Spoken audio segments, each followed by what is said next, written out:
Maintenant, pour l'exemple 2, on demande de déterminer l'équation de la droite de régression associée à la table de valeurs à l'aide de la méthode de Mayer, encore une fois.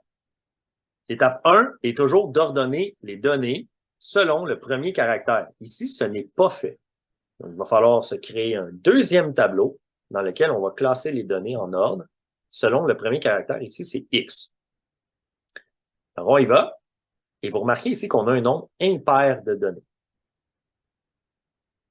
Alors, 8, 8, 10, 11, c'est déjà fait. Ensuite, on a 13. 14 deux fois. Et on a complété le tableau avec 15 et 19. La valeur associée à 11, c'était 16. La valeur associée à 13, c'était 12. Et là, on a 2 fois 14. Donc, une des valeurs associées était 10, l'autre était 12. On va donc placer 10 en premier et 12 en deuxième. Et on aura terminé d'organiser le tableau. Ici, mise en garde, il ne s'agit pas de réorganiser toutes les valeurs en Y. Les valeurs en Y vont suivre les valeurs en X.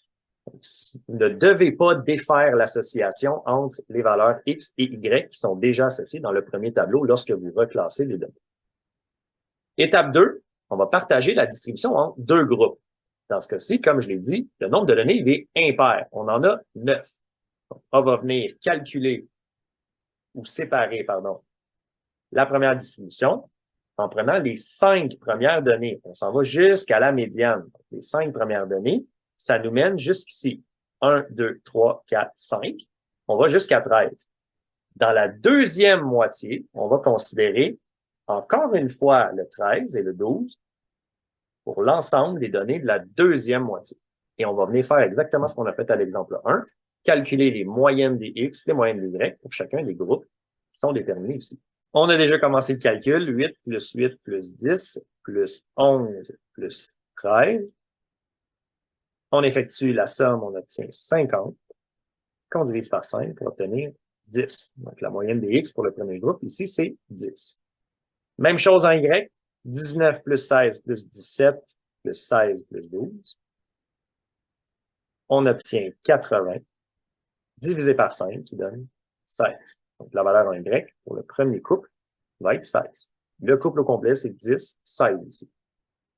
Pour le deuxième couple, donc la valeur des X, n'oubliez pas de reconsidérer la valeur 13. On l'ajoute au deuxième groupe également.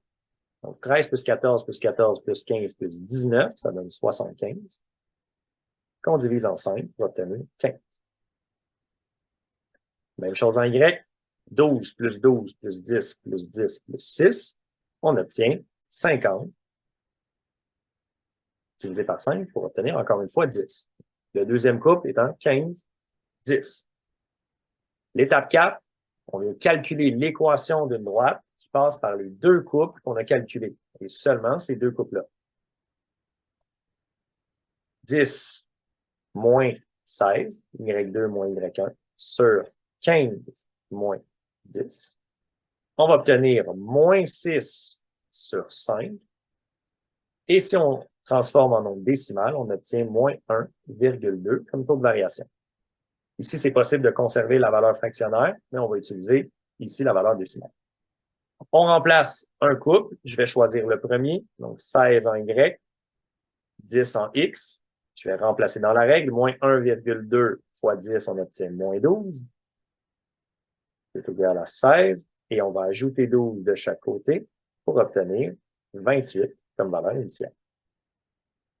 La droite de régression, c'est donc Y égale moins 1,2X plus 28. Voilà, c'est ce qui m'a fait la calcul.